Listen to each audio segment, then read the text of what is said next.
Passe Partout. Good morning. Thanks for joining us. I'm Renee Allen in St. Landry Parish. A man lost everything in a house fire in Sunset. News 10's Rodrika Taylor spoke to him yesterday. He talks about this loss and losses before. After living in his home for 44 years, Harold Brooks lost everything. When I spoke to Brooks, he kept his composure, but he is still hurting. Take a look. It was 3 in the morning when Harold Brooks said he heard his smoke detector and pickup truck alarm going off from inside his bedroom. So I got up and then came to the front, the kitchen door, opened the door, and the garage was in flame. He says he's not sure what caused the fire. This is all what I had. Home was paid for and everything, and this is it. Got to start all over again. His home and his pickup truck are a total loss. It was a Chevy S10 2001. I did everything in that pickup truck. The only thing they managed to save, memories of his niece who was in the Miss Louisiana pageant. Brooks says he lived there for more than 40 years, where he and his wife raised their kids. That's it. Everything is destroyed.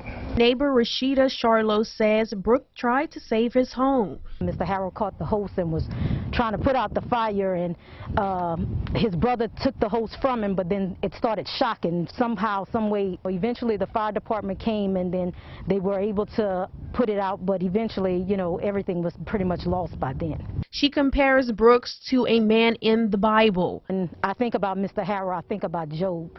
He has, you know, went through a lot of struggles. He's lost his son 5 years ago, then his wife 2 years ago. And then here he has to go through losing all the memories and everything that he's built right here. But yet and still, he still remains faithful. For now, Brooks is staying with a family member. The community brought gifts to help him get by. I know that Mr. Harold is a very faithful, God-fearing man, and he knows that God has him no matter what. And with the community behind him, I know that we'll get through this together. The family has set up a GoFundMe account to help Harold Brooks rebuild. You can find the information on our website at klfy.com. Rodrika Taylor, KLFY News 10. And speaking of losses, the pandemic causing blood drives to cancel. Now a fire. Vitalant is already experiencing a historic blood supply low, but after a fire inside their Baton Rouge location, the supply may be getting a lot smaller for them. News 10's Elise Corville explains how their partners here in the Hub City are hoping to make up for that loss. According to Vitalant, no one was injured in the fire and none of their supply was affected. Their supply was already transported here to the Lafayette location. Now they need your help. We are worried considering that we're in the middle of a critical appeal where our supply of type O blood across the nation is at less than 2 days. So it's a pretty bad timing for something like this to happen. Vitalant serves about 900 hospitals, including 23 hospitals across 21 parishes in the state. Louisiana is home to 3 blood banks. After a Tuesday night fire at the Baton Rouge location, 2 are fully operational. That's a little scary because what we don't want is for hospitals to be in a crisis where we can't provide them the blood that they need. The Baton Rouge location will continue to take donations in their bloodmobile in the parking lot. It's definitely a much smaller amount of people that we can take. But with an ongoing pandemic, small just got a lot smaller. Social distancing must be in place, forcing them to operate at minimum capacity. So not only in Baton Rouge do we have a limited capacity because our building is not usable, the buses are operating at half capacity. This is where Lafayette can help the capital city. This location can accommodate more donors and hopefully make up the difference. It's not like Baton Rouge blood stays in Baton Rouge and only goes to Baton Rouge residents. We work together throughout the state. And if you would like to roll up your sleeves and help out, we have made it easier for you. Just visit our website, klfy.com, for more information. Reporting in Lafayette, Elise Corville, KLFY News 10. Also in St. Landry Parish, a woman killed when she was hit by a train. The sheriff's office says Heather Wells Compton of Opelousas was walking along the tracks near Highway 190 and Jennings Road on Friday afternoon when she was struck by a Union Pacific train. Lafayette police say a Sunset man has been arrested for a hit and run that killed a 57-year-old man from Scott. It happened last Sunday night when officers found the body of Donald Jackson in a grassy area on the side of the road on Ambassador Caffrey. Carl Miller Jr. now faces a charge of felony hit and run. Now to the fight against COVID. According to health experts, there are now an average of about 724,000 new infections a day. That's down 10% over the past week, but it's not all good news for us because the number of people who are dying is on the rise at an average of more than 2,000 per day. Omicron is retreating in parts of the country, but it remains relentless in many hospitals, straining ICUs and pushing some healthcare workers to the brink. This is the worst. It's taking us out with it. COVID hospitalizations jumped 30% and deaths 44% in the past 2 weeks, with the West and Midwest hit especially hard. Every hospital is full, so trying to find a facility that has an open space with the appropriate care is difficult. The pace of first shots is slowing, with about a third of eligible Americans still not fully vaccinated, and less than half are boosted.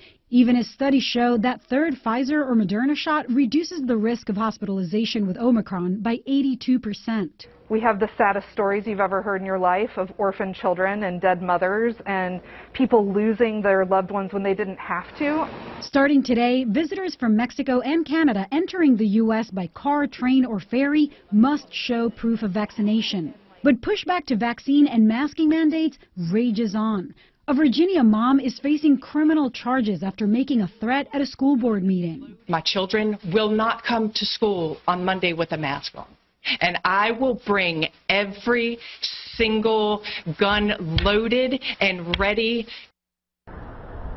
That parent apologized, and while other challenges to mandates keep making it through the courts, the federal government will make available the good N95 masks for free starting next week. They'll be available at pharmacies and health centers across the country. Lilia Luciano, CBS News, Los Angeles.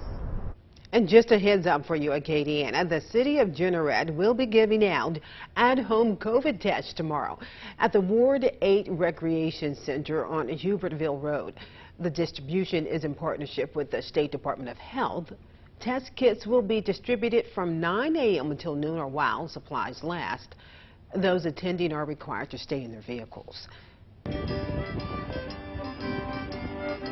Louisiana Arbor Day was celebrated yesterday afternoon at the Southside Regional Park in Youngsville. Trees were planted, plus a day of trees included many more activities for the whole family to enjoy. We're celebrating by planting more than 87 trees around this beautiful pond. We've got tons of kids activities. We've got animal encounters out here with schoolhouse reptiles. You can see a tortoise or snakes. We've got Worm Lady Recycle, so you can put your hands in the dirt with the worms and just, planting trees for the future. The trees that were planted were donated by Apache Corporation. The Holy Bible is being read publicly, cover to cover, without stopping. The reading started Wednesday afternoon and it will continue through this afternoon. You can join them in the square of St. Martinville. It's called the Jubilee of the Word Marathon. The Community of Jesus Crucified is hosting this 100-hour marathon featuring over 300 readers. Crawfish spots are opening up across Acadiana, and whether you haven't had your share yet or you're just eagerly awaiting another one, News 10's Neil Zarang shares how this season is shaping up for us. Crawfish season is on and it's time to enjoy them. Although this colder weather will slow things down for a little bit, more farmers are beginning to start their harvest, so that should counterbalance the supply. You can't make them go to the trap, until they're ready. John Saunier has been researching the best ways to farm crawfish for 31 years. In that time, he's learned the basics of how to prepare a fertile pond, but also that Mother Nature has the final say. You do your best, and you do the same thing the second year, and it changed. Oh, nothing now. Predicting how to make the most out of the few months mud bugs emerge from the ground has been part of the LSU Ag Center's job for over 50 years. Almost everything about crawfish production. They've looked at the types of traps. We used to use pillar traps. We've looked at types of baits, vegetation in the ponds, population density, as well as the whole habitat management, and that's what it takes to grow crawfish.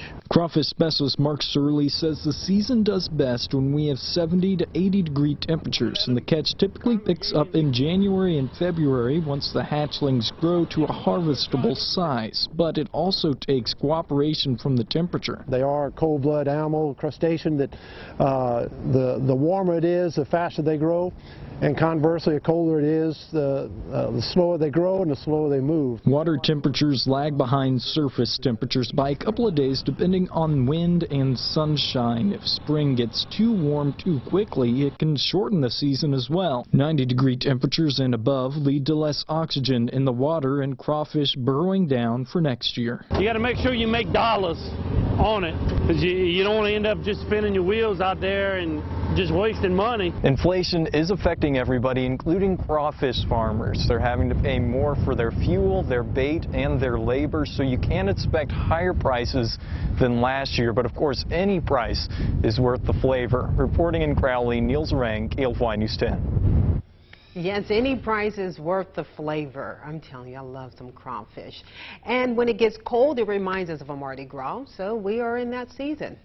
Yeah, it looks like Mardi Gras is quickly approaching. Yeah. February is actually not far away now. It's hard to believe we're already almost in February. And I know. It's cold, definitely feeling like January for this morning. Let's take a look at these temperatures. We're in the upper 20s, 28 in Lafayette, 26 in New Iberia, 28 coming in Lake Charles. A hard freeze warning is in effect for this morning, but temperatures will be warming up quickly. 8, 9 a.m. temperatures getting above freezing and will be in the 50s later on this afternoon, so warming up some 30 degrees through the day. Satellite radar shows clear skies, some clouds off to the south and west. Those clouds will come in for tomorrow, but for now, quiet weather across much of the south central portions of the nation. So far today, temperatures rising. Notice we're in the 20s this morning, but we warm up quickly through mid-morning, late morning, and through the afternoon. Right around lunchtime, we're around 49 to 50 degrees, and we're in the mid-50s later on this afternoon. Future track shows mostly sunny skies anticipated. Definitely a nice day. But for tomorrow, cloud cover will be increasing, and we have our next impulse, our next storm system that will be moving through the area. Notice this light rainfall across the region through tomorrow. Heaviest rainfall may stay offshore. We'll have to wait and see on that. But either way, it looks like it will be a wet day for tomorrow. And then for Tuesday, clouds will linger through the morning, but rain chances will be going down. So we're in the mid-50s for this afternoon, cooling back into the low to mid-30s tonight. So it will be cold for one more night, at least freezing. And then for Tuesday, we will be warming up even further. And on your Monday, we'll be somewhere in the mid-50s. We'll have a lot of cloud cover and that light rainfall through the day. So it will be hard-pressed for temperatures to reach the mid to upper 50s under those conditions. Now, a light north wind in the forecast at around 2 to 6 miles per hour. Winds will be changing, though. Notice Monday, more of a south to southwest wind at about 2 to 8 miles per hour. Either way, the wind fields will be quite light here through the next 24 hours or so. Upper level pattern, we have this very broad trough across much of the eastern two-thirds of the nation. Had the subtropical jet stream getting active, one storm system moving through tomorrow, giving us a rain chance. Another reinforcing front coming in Wednesday and Thursday, and then an even stronger front coming in for Friday and Saturday. So we will have several fronts in the 7-day forecast, and that will keep temperatures cool through the end of the week. 56-year high today, mostly sunny, warmer, a light north wind at about 2 to 8 miles per hour. 7-day forecast shows mid-50s tomorrow with rain chances high, a 70% chance of that. 20% chance Tuesday, highs in the upper 50s, lower 50s Wednesday. Could be near freezing again heading through Thursday morning. Friday and Saturday, notice yet another front comes in, 54 Friday, 51 Saturday, and could be in the upper 20s by Saturday morning. And in terms of this cold weather, Renee, as you could probably tell, my sinuses have had enough. I know, you and everyone else. I mean, we have the pandemic, then you have the concern of the flu season. Now we have the cold weather, but I mean, it's to be anticipated when you're in the winter season. And like I said, we're in Mardi Gras, so it makes good for some good crawfish eating. Yeah, we were talking about this very warm December. Yeah. We're paying for it now. All right, you're right about that. Thank you for that, Trevor. For more information on these stories and more, as well as your weather, remember you can log on to our website. That's KLFY.com.